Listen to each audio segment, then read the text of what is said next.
ये हमारी जो लोकसभा चुनाव 2024 होने वाला है, उसके लिए तैयारी की दृष्टि से हम लोग प्रवास कर रहे हैं और आज आखिरी चरण है बदायूं लोकसभा का।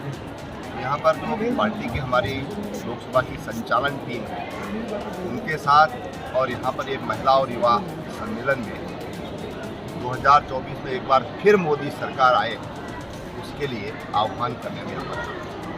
अच्छा जी, कल राज्यसभा के लिए वोटिंग होनी है लखनऊ में। अखिलेश यादव जी ने एक स्टेटमेंट दिया है अभी कि सरकार जो है विधायकों पर दबाव बना रही है भाजपा के पक्ष में वोट करने के लिए। इस पे क्या कहेंगे आप?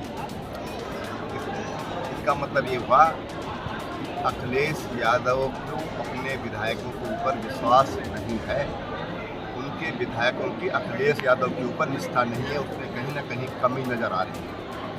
बाबू जी, जिस तरीके से लोकसभा के टिकटों का समाजवादी पार्टी ने अब तक वितरण किया है, बदायूं से अपने सबसे बड़े चेहरे शिवपाल सिंह यादव को मैदान में उतार दिया है, तो क्या रणनीति रहेगी इस बार?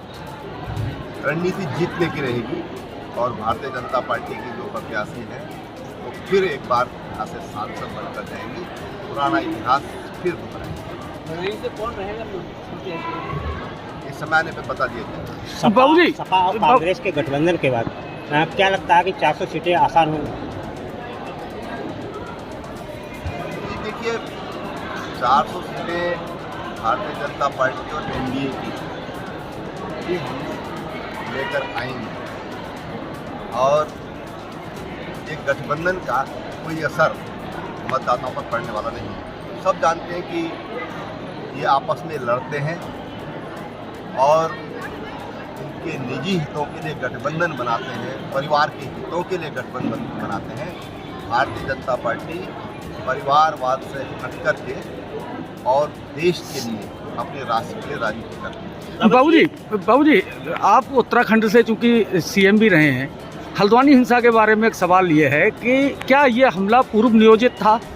देखिए, उसके लिए मजिस्ट्रेटी जांच बैठी, लेकिन वहाँ के जिलाधिकारी ने कहा कि पूर्व नियोजित था, क्योंकि घरों के ऊपर कंकड़ पत्थर ईंट ये सब रखी हुई थी। थाने पर जिस तरह से अटैक हुआ, वहाँ से शस्त्रागार से सामान जैसे उठा लिया गया, पुलिस पर जिस तरह से हमला हुआ, पुलिस जो महिलाएं थी उनके साथ जिस तरह से दुर्व्यवहार हुआ, तो सब चीज़ें से साबित करती हैं तो पूर्व नियोजित है। तो क्या दंगाइयों से अब तक उस संपत्ति की वसूली होगी, किस तरीके से होगी? जी ने कहा है कि हम उनसे जो नुकसान संपत्ति का हुआ है उसकी वसूली करेंगे। एक आखिरी सवाल आपसे, जिस तरीके से किसानों का आंदोलन हो रहा है, पिछली बार चुनाव था उस समय भी किसान कूच किए दिल्ली की तरफ, इस बार भी चुनाव है, लगातार किसान जो हैं वो प्रदर्शन कर रहे हैं, उनकी मांगे सरकार से, लेकिन आप क्या सोचते हैं कि पिछली बार भी किसान आंदोलन का चुनाव पर कोई प्रभाव नहीं हुआ था, इस बार भी वही होने वाला है। उनकी मांगे थी, इस बार सरकार के वादे हैं रावत साहब, सरकार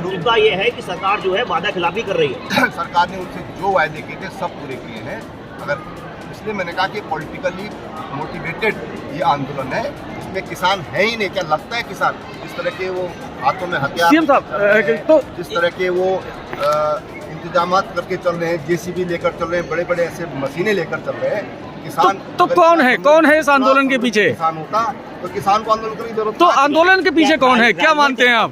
पॉलिटिकली मोटिवेटेड है।